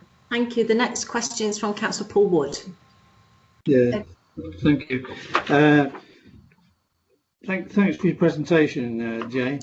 I've got a couple of questions. First one relates to obviously the number of days sickness, and I appreciate that this year is looking like it's going to be less than last year. It was 12 on paragraphs 1.7. It was 12 last year, which is extremely very high. This year to date, I noticed it's 6.5, so probably we'll end up just over 8. That is still quite high, I think, and it's on paragraph 1.8. It talks about a national average of 8 days, but I just wonder on that national average, what is that based on? Is that based on local authority averages or national for general all companies in the country? That's my first question. Sorry, Councillor Wood, I was going to answer that, but did you want to ask your second one? Yeah, I'll go on the second question. The second question relates to paragraph 115. I find that table most confusing. I must admit there's a table there under a different directorate. When I first looked at it, 61% in growth, and I thought, crikey, does that mean 61% of the staff have been absent in growth? Well, it doesn't mean that, does it? No. So I wasn't quite sure what growth meant. I'm sure growth means, does it mean planning department and that? So I didn't actually see that those figures mean an awful lot, because you've just divided the 100% out to where it is, but you don't know, for instance, in growth, what percentage absences have they got? It's not 61%. That's just, so I don't find that, I don't know if you can explain that table a little bit more. It doesn't seem to convey a great deal to me. Okay, if I just cover that second question. So the growth directorate, obviously that covers all of the service areas that come within there, and that has got a high proportion of employees. Maybe it would be helpful to have that makeup included in the report, and possibly we could put that in for the future. I think it would be more helpful to know what is the percentage absence in growth, and it's not 61%. It's not 61% of the staff have been absent. Just where that you've split up the 100%. So I personally didn't think it told me a lot, to be quite honest. Okay, so the 61% is based on the number of days, total number of days absent as a proportion of the total amount of absence. It's not 61% of those employees had absence. It is on that. So apologies if that's not, information isn't clear in there. Has that answered the question for you? Yes, probably then, Jane. Yeah, it does. Yeah. And the national average, the number of days. I say we're looking like still going to more than the national average. What's the national average based on? Is the national average, is it based on local authority averages or similar organisations? Or yes. Again, apologies if that's not been explained in there. The 8 days is compared to the public sector, but I think what also needs to be taken into account for the council is that A lot of other authorities don't have in-house repairs and street scene, so we're not necessarily always comparing like for like. Yes, I can understand. I can understand that. How do you know? Is there any way of knowing that? I mean, we're in a different year this year, aren't we? A lot of people working from home. Do you think that's one of the reasons why we have less absentees? Because people are, and how do we know that people are genuinely sick? Well, we don't know, do we really? We don't. We always have to assume that people are genuinely sick. Yeah. Do you think the fact that we've been in lockdown, a lot of people working from home, do you think that's why the number of, has that had any influence on the number of days that have been reported as sick? Maybe we don't know. To be able to evidence that, I think. Okay. I think you've got a good point, Councillor Wood. I think potentially it could have had an impact. I mean, you know yourself, when you wake up and you feel really, really poorly, if you've got to go out the door to travel to work, you're more likely to call in sick. But if you're working from home, you're more likely to muddle through and actually work even though you feel poorly. So there could quite possibly be an element of that. Yeah, that's okay anyway. Thank you. Thank you. Madam Chairman, the next question is by Councillor Anna Kelly. Okay. Hi, thank you, Jane. Thank you for all that information. Yes, I was going to ask something similar about, did you think the improvement was due to the fact that you can manage your own illness at home much better than you can manage it in an office? And I suppose the ultimate thing that comes from that is when we get improvement in attendance of people at the workplace, or we look at changes in rates of absence, the next thing that comes along is productivity, which is a whole other measure, and I won't go there for today just to spoil it. But, you know, it's about how much you're getting out of people when you've got them there, isn't it? In the long term as an employer. I, like Paul, was confused about what came under growth. I'm clear about what commercial and operational covers in our council, so I will have to go and do some work and find out exactly what growth covers other than the planning department. And then when I got to page 40 at 1.24, it said for the 20 to 29% age range, the proportion of long-term absence is 94%.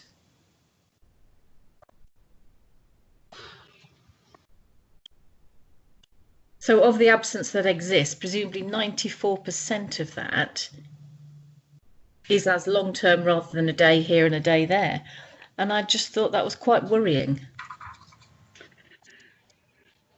Neil or Jane? Yeah.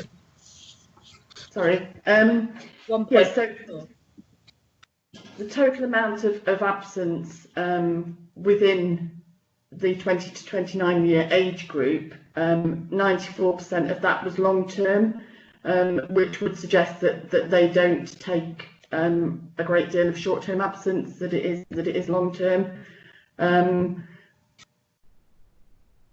More information could be provided next time so that is clearer in terms of what's needed, of what it means. I just wondered if there's an issue there, because for people in that age range, I know there's only a small number of absentees, i.e. it's 7%, but of those 7%, 94% of the 7% are long term, if that makes sense. So yes, it does. It indicates a long-term underlying issue.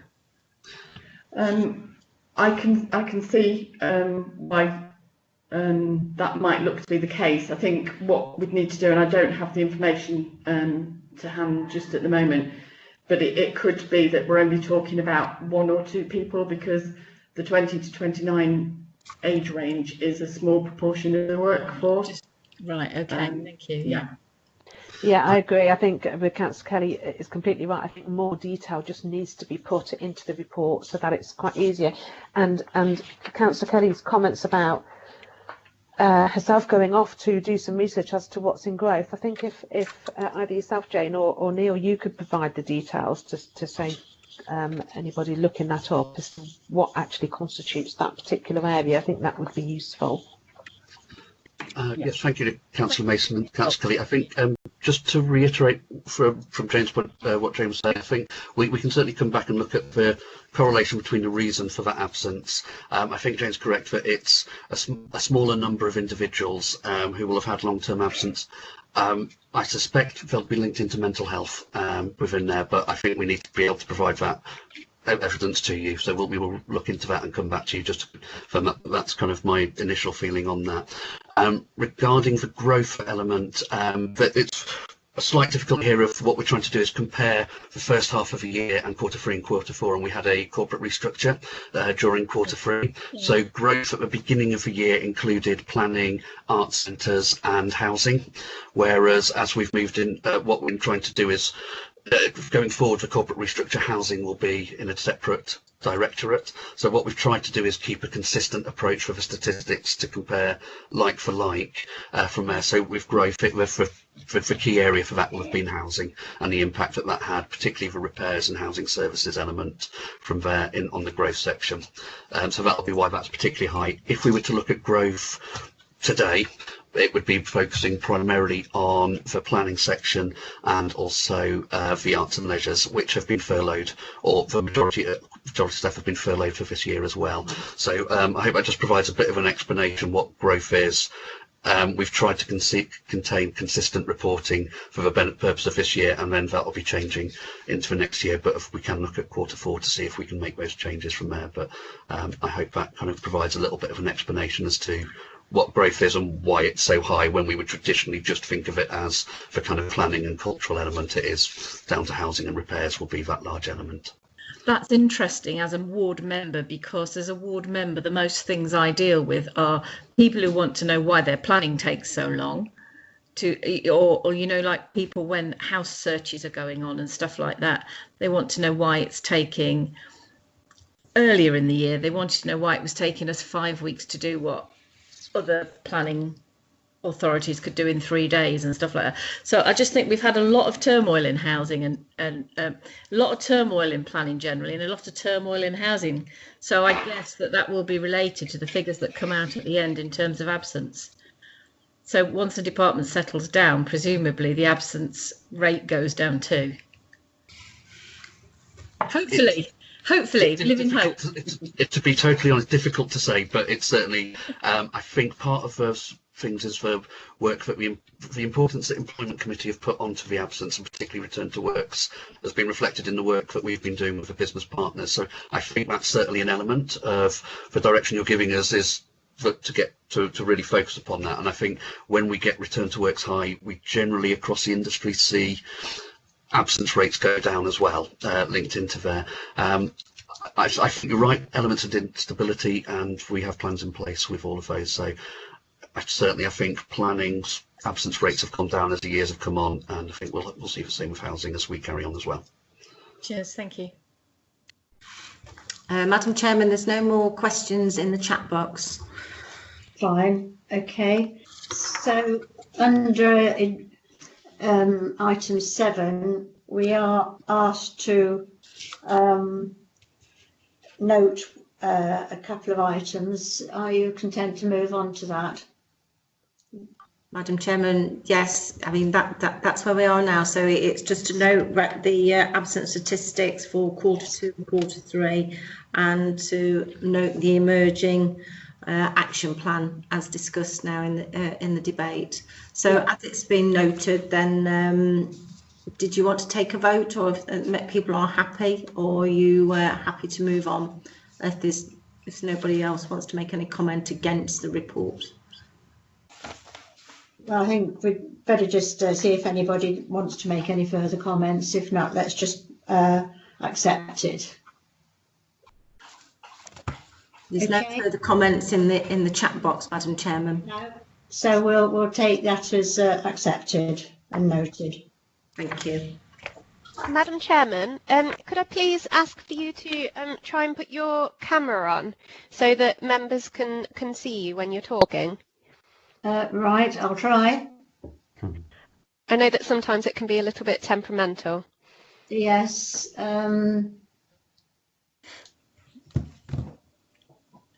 I am up somewhere in a little tiny spot, but if you click the blue button, so you have 3 blue buttons and 1 red button. If you click on the blue button on the far left, and it should come up with your face through your camera, and it should say start video. If you click on start video, then that should display your video to everyone. It's very quick at moving. Jackie, if it's any consolation, I had trouble putting mine on. I had to try about 7 times to get it to go. Sometimes you do have to try more than once to get it to work. If you're not able to, Councillor Smith, then as long as you've tried to.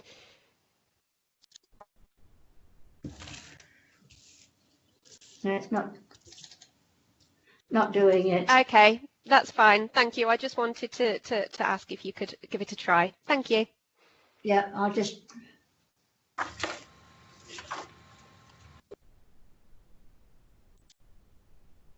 Sorry for the interruption. I believe you were just about to go on to item 8. Yes. No. Are you happy for me to start the report, Madam Chairman? Yes, item 8. Yeah, I've got a question mark here as to whether we need to exclude press and public. Not on this one. I can explain if that's okay. Yes, I had got it sort of which way. So yeah. So we're happy with item 7, and then we can move on to item 8. Yeah. Okay. Well, thank you, Madam Chairman. Well, this report obviously details the independent appraisal process that I commissioned as leader of the council to review the performance of our Chief Executive, Karen Bradford, over the last 12 months since she started with us. And Karen has celebrated her 1-year anniversary now, and to also develop the objectives and targets for 21-22.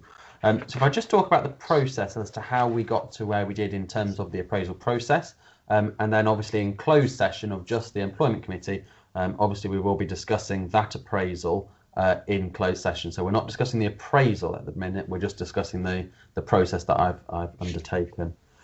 So there's a whole different range of ways that Chief Executive's appraisals can be undertaken. I sought advice through my contacts at the LGA, so the Local Government Association, and it was recommended to me that a lady called Sam Maher, who is the Director of HR, Learning and Development and Councillor Development at the East Midlands Councils, should be appointed, and for numerous reasons, which are positive in the sense that she is independent. I did not know Sam. I had an introductory meeting before I took the decision to ask her to do the appraisal process. I felt it was good that they were obviously recommended to us by the Local Government Association. Obviously, East Midlands Councils is an independent body with its own national structure organisations, which are recognised, but also they are and there to facilitate and manage appraisals of chief executives at local authorities. And Sam Maher has the experience and the understanding and knowledge of undertaking those independent appraisals for a wide range of authorities across the East Midlands. So obviously Sam met with the Chief Executive, she met with myself, she's also met with Paul Wood as well as the Leader of the Opposition independently, and that was for us to design and agree the appraisal process and what that should also look like. And then following that, obviously we had feedback from both myself and Paul, and then obviously we've created the process to review the performance over the last 12 months, and we've also come to an agreement with the Chief Exec, with Karen as well, on the priorities for the next 12 months. And obviously a significant number, which obviously we'll discuss later, of the original items that I did request Karen undertake within the first 12 months were still undertaken even during a pandemic and even during the challenges that we did experience over the year. So Sam obviously met with Paul on the 22nd of February for his feedback, and obviously we can come on to that feedback in the appraisal process in the closed session. And then obviously I also had an individual meeting with Sam, but I also had a joint meeting with the Chief Exec and with Sam as well. And I think all I'd say is, on a 6-month basis, Karen and I do have a bit of a 6-month review as to where we are in terms of progress. At the end of the day, I think this, for me, was the best process I could see forward. There is, it's entirely up to the leader and ultimately the chief exec as to what that appraisal process should look like. We could have done an internal process, but for me, it was really important that we do it with an independent person, because then also it means that there's no other relationships as part of that, and Karen can have the confidence of having a private conversation, as also can Paul Wood as the leader of the opposition. So it was really beneficial. Sam is an extremely good professional, and I was very pleased with how the process went. And obviously later in the closed session, we can obviously talk about the actual appraisal, the targets, and what was achieved in the last year. And I know, Councillor Smith, that Paul Wood, as leader of the opposition, has also indicated to speak on the process as well. So I'll hand over to you, Paul, if that's okay. Yeah. Yeah, thank you, Councillor Cook. Yeah, just speaking on the process, and I agree with everything that Councillor Cook has said. I think the process has been handled very well, and I do appreciate the opportunity to be involved with it. I know, Councillor Cook, you didn't have to involve me with it, but you did. I think it was a constructive move. I think we played a part well. I did speak to Sam. I thought that went very well, and the whole process, I think, was handled very well. And I think with you doing the appraisal, me being involved with it and having to speak to Sam, I think went very well. It was a very good process, so I have nothing but praise for it. Thank you. Yeah, I think it's quite clear, really, that the appraisal was robust and objective. And it says that Sam May has been facilitating Chief Executive's appraisal since 2004, so, highly experienced. So I think, Madam Chairman, that the report's just asking the committee to note the findings. So if there's no further questions or comments on this, we can move on if you wish. There's no further questions in the chat box, councillors. Can I just say, if the people from HR are going to leave us as we're going to pink papers, I really would like to say thank you to them for everything that they've done. They've really put a lot of work into the work that we've been through this morning, and I appreciate that very much, and thank you. Yeah, here, Councillor Kelly, well said. No, I'd echo that. I know they've worked extremely hard to get the reports to where they are today. I know we've got quite a comprehensive agenda today, and I know obviously we'll look forward to seeing the dashboards moving forwards and continuing the conversation with Neil, who I think is still on the course. If I can also congratulate Neil as well for now being appointed as our HR manager. So in the restructure, Neil has now been formally appointed as our new HR manager. Congratulations. Well deserved, Neil. Thank you, everybody. Councillor Cook and Councillor Kelly and Councillor Mason. That's very kind. Yeah, thank you very much. I won't make a speech. I will go and hide now in embarrassment. Thank you. Madam Chairman, are you happy to move on to agenda item 9?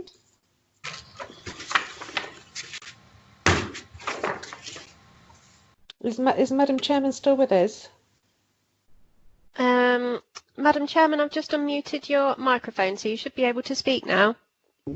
Yes. So agenda item 9, Madam Chairman, is the work programme of the committee. Is there any comments? Obviously, Councillor Kelly made some comments that the HR team's going to look at on the work plan. But is there any additions or any comments on the work programme from anybody? Yes, please. Yes. If I can. The only thing I would like to add, and I know it's been an item that's been brought up a couple of times now, is obviously, and I think it probably does come into HR, because it is to do with staff communication. It's around our intranet. So as we all know, we've got a system called Monty at the present time, which is very outdated. It's a clunky piece of software. It was for its time, but it isn't for now. I think I'd like the committee to learn more about the new intranet that's going to be installed and about how that's going to communicate with staff. Because when I used to work at Waitrose, I think one of the first things you'd do every day is you would look at our intranet for the latest news, contact details, all the information that you would expect to see, particularly around some of the items we've discussed today around sickness, absence, mental health, support, holiday leave and everything else. So I suppose for me, I'd like a future agenda item to be the intranet and how we're going to bring forward a new platform for that. I think that sounds like an excellent idea, Councillor Cook. Yes, I've lost the ability to speak. No, we can hear you, Right. Councillor Cook, Councillor Smith. Yeah, I can now find the mute, so that's all right. Okay, is there any further comments on the work programme from anybody? Just, if it's okay, it's Cam Bradford. Can I just respond to Councillor Cook? I think it's a great suggestion that we're engaged and the committee's engaged in the new internet and about how we do deal with internal communications and sharing.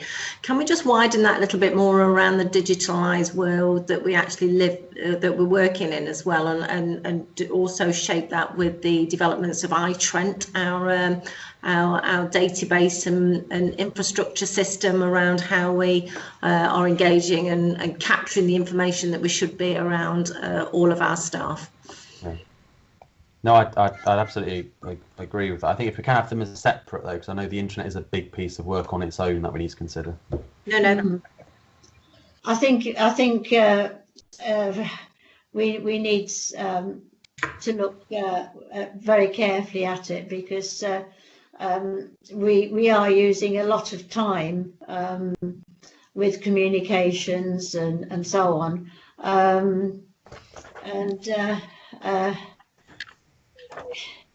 it's like the problems we have with not being able to get the system working all the time. I think it's something that needs looking at quickly, because it must be costing us a lot of money and a lot of wasted time, really. So yes, anything that we can do to improve it, all for it.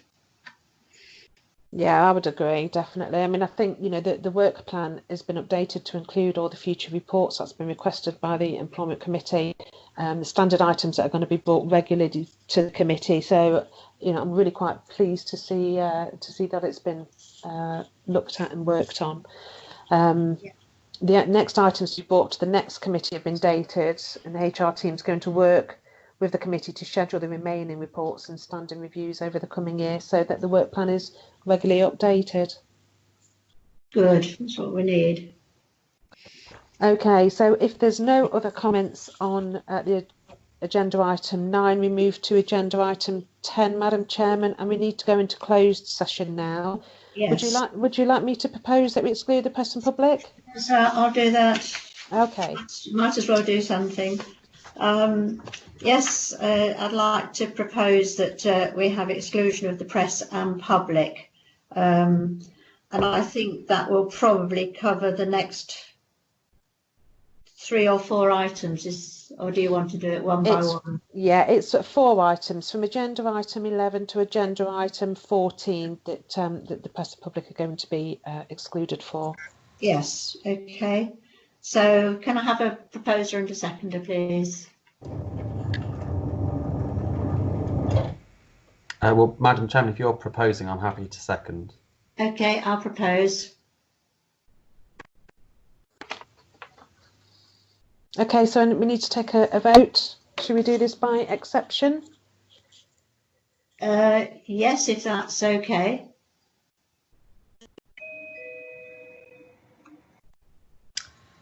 Madam Chairman, there's nobody being nobody is against or abstaining from that decision, so it's a unanimous decision of the committee. Yep, okay, fine. Are you happy with that, Shaheen?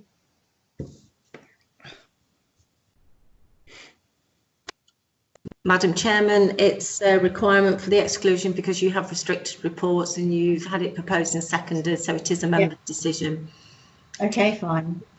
Madam Chairman, as you've now voted to remove members of the press and the public, just to confirm, I will do that. I'll remove members of the public. members of the public, there will not be any further items in public session, so there'll be no reason for you to need to wait in the lobby. Could I please also have confirmation of which officers will be able to remain in the meeting? Can I please